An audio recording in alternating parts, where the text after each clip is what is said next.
Kasalukuyang nakaharap ni Jinwoo ang isang steel-fanged Lycan sa loob ng isang dungeon. Nasabi pa sa kaniyang sarili kung hanggang kailan ba siya makakaramdam ng pagkatakot. Umatake na muli ang Lycan at kakagatin siya pero biglang lumakas ang kaniyang loob at nasuntok niya ito.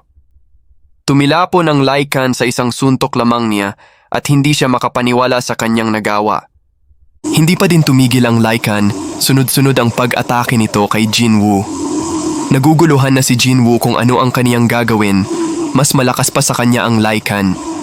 Hindi daw niya kaya ito kung siya lang ang mag-isa. Walang party at healer siyang kasama, pero bigla niyang naisip kung may magical weapon sana siyang dala. Binuksan niya ang kaniyang inventory at kumuha siya ng isang sandata at saktong nahiwa niya ang Lycan na papasugod sa kaniya. Sa wakas dun niya natalo ang isang Lycan at nag-level up na din ang kaniyang stats at biglang nag-heal ang kaniyang mga sugat.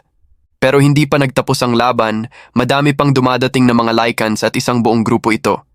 Pilit pa ding makasurvive ni Jinwoo sa kaniyang training laban ang mga Lycans.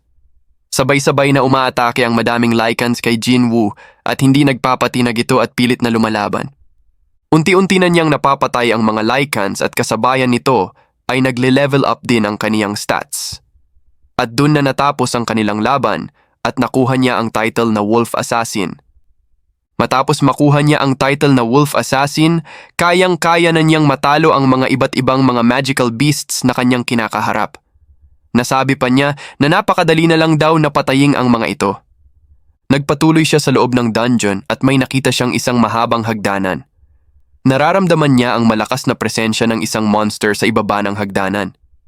Kahit pa ang kaniyang espada ay malapit ng mabasag dahil sa mga maraming beasts na kaniyang kinalaban, nagpatuloy pa din siya sa pagbaba sa hagdan at kakaharapin niya ang napakalakas na boss ng dungeon para lalo pa siyang lalakas. Bumaba na siya sa loob ng train station na isang abandoned at napakatahimik. At hindi nagtagal, may biglang dumating na nakatago sa ilalim ng tubig at inatake siya nito at tumilapon siya. Ang kaniyang espada ay naputol at doon na nagpakita ang isang napakalaking imposible daw na makapag-penetrate siya sa katawan ng ahas. Umatake na ang malaking ahas at sinubukan niyang hiwain ang katawan nito pero ito ay matigas pa sa bakal. Nasabi pa niya na pag matamaan siya ng direkta nito, siguradong mamamatay siya. Tinamaan siya ng buntot ng ahas at tumilapon ito sa ilalim ng tubig, hinabol siya ng ahas at di siya tinigilan ng ahas sa pag-atake nito. Muntikan na siyang madaganan ng isang mahabang train na pabagsak sa kanya. Akala niya kasi na lumakas na siya ng kaunti pero hindi pa pala nang makalaban niya ang boss ng dungeon.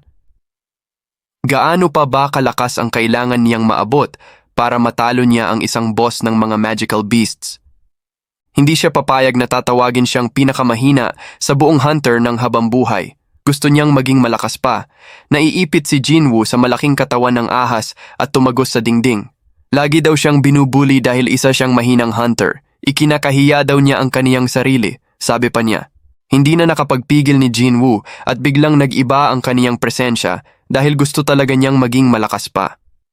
Lumakas ang fighting spirit ni Jinwoo at pilit niyang tatalunin ang boss ng mga beasts. Sumampa si Jinwoo sa may leeg ng ahas at niyakap niya ito.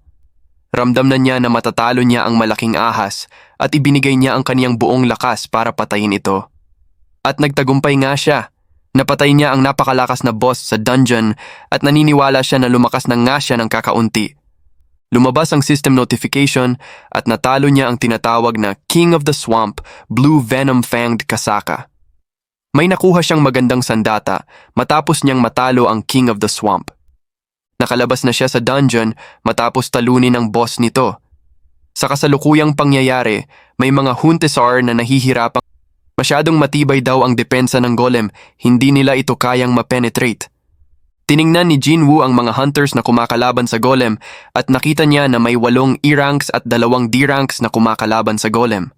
Nakita niya si Juhi at hindi pa din niya kayang gamitin ang kanyang healing ability Malapit nang matalo ang mga pumipigil na mga Hunter sa D-rank boss beast, pero si Jinwoo ay umaksyon na.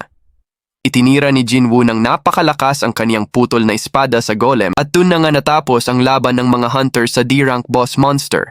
Nagtataka ang tank kung bakit biglang nagiba ang depensa ng monster. Nakita niya ang isang putol na espada at hindi siya makapaniwala na yun ang nakatalo sa boss level golem. Umalis si Jinwoo sa lugar at hindi rin niya inakala na matatalo ang golem sa isang tira lamang.